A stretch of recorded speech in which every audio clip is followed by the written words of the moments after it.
Hey there folks, Rel here. In the background you'll see some gameplay from PlanetSide 2, but I'd like to kick off a sort of fun series that is basically just me sharing ideas about games and systems in games that I would like to one day create.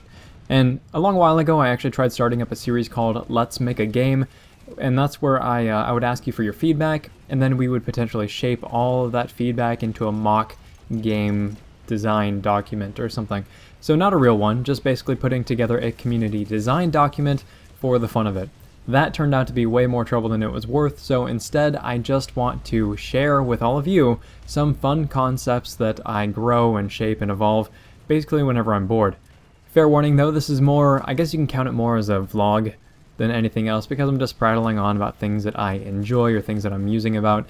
So if you don't want to see a video like that, then just turn this thing off right now. But if you want to hear what just goes on in my head from time to time, then you could stick around.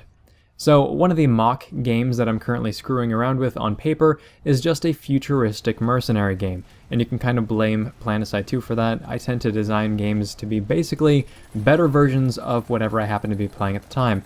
And by better, I mean something that I would personally enjoy playing, with the systems in place that overcome some of what I perceive to be flaws in those games.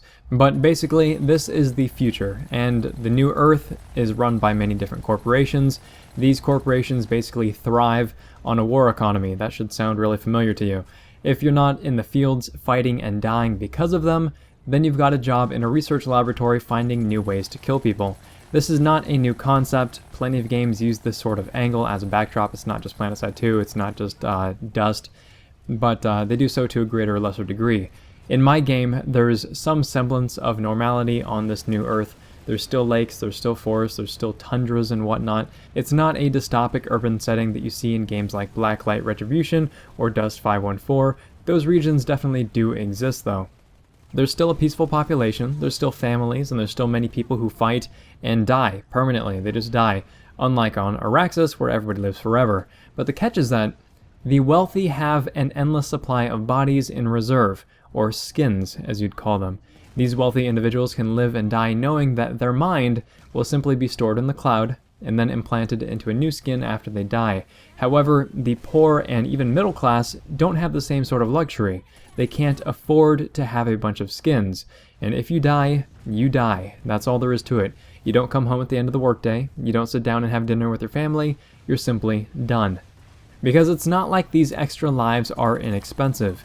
The reason why people are fighting and dying and researching is because these people are basically slaves to the corporations who charge them an arm and a leg, so to speak, to continue on with their existence. To earn a living as a player, you would have a couple of choices. Formal corporations have their own privatized armies with whom you can enlist for a certain length of time. This is a very popular route to go as you reap the benefits of that faction's technology. You don't have to buy your own armor, you get constant upgrades, you get an endless supply of skins, as long as you are performing well. But you're also bound to that company for the length of your contract. Now if you don't want to be bound to a specific corporation, if you want to fight and die on your own dime, then you can join a mercenary network. The Athena Agency, or just Athena for short, is the major network that allows this sort of freelance work. You're given a starter kit and some initial funding for skins, and you can accept missions for and against any corporation that you choose. You aren't bound, so you aren't beholden to anyone's rules.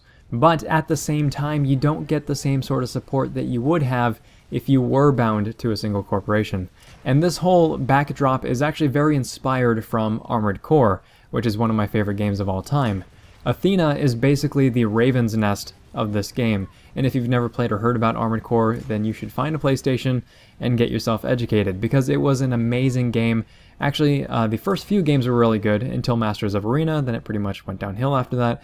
But anyway, players choose their own missions in a way that they would view a server browser. You would see a list of missions available, the type of mission, the corporation sponsoring the mission, and how many players are also signed up to partake.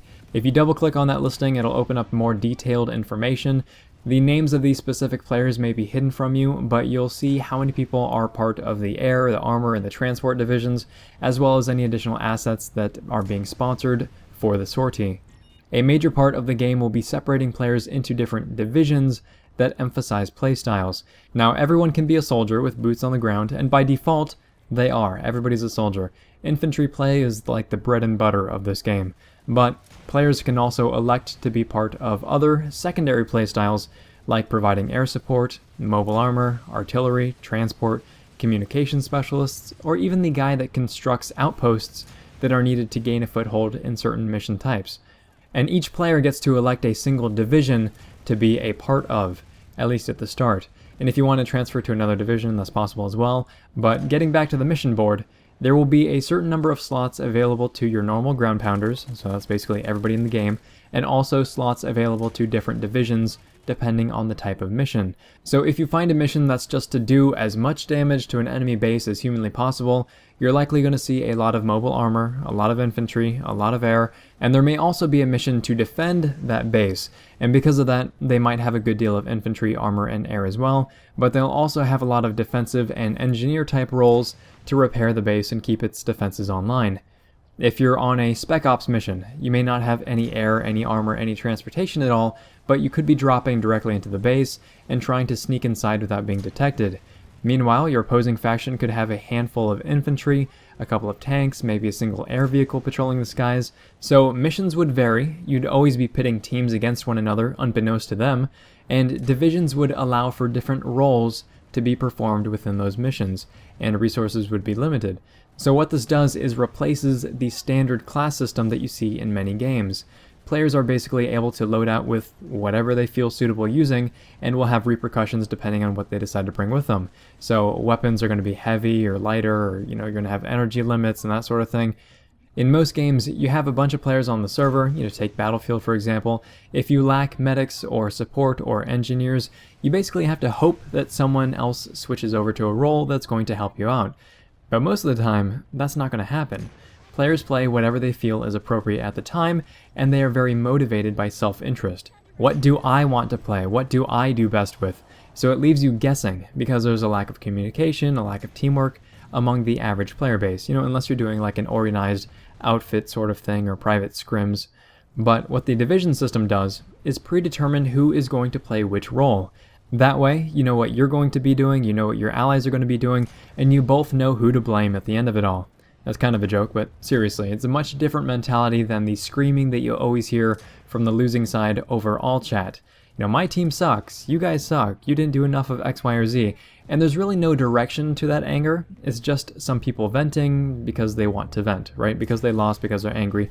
So instead of being a good game, something that you can walk away having learned from, it's just frustrating and makes you want to quit or leave the server. Now, what you could say a downside to the system is that the bad players are still going to get a lot of flack, right? So if my job is air support and I can't do that job very well, my team is likely going to blame me for their loss. I actually don't see this as an issue, because there's always going to be bad players. That's just the way things go. However, there also needs to be a control to keep bad players from ruining the games of good players, right? So we're going to implement a battle efficiency rating. So your Battle E is a personal scoring system that determines where you fall in terms of skill regarding your specific role. So if you're a good pilot, you're doing a good job, you're covering your ground troops, you're dealing with the objectives appropriately, those are the people who are going to have a good Battle E.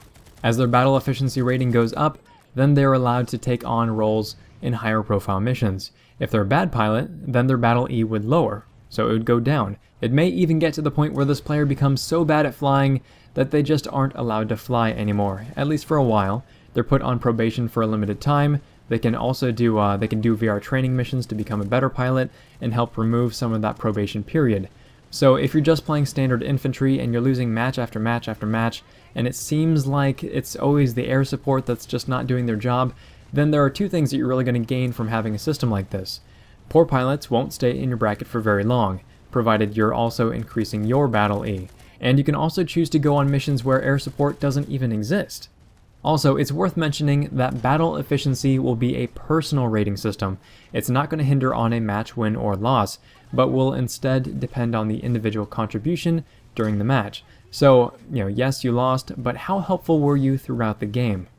Rewards will be determined by the mission outcome. Battle E is determined by individual performance.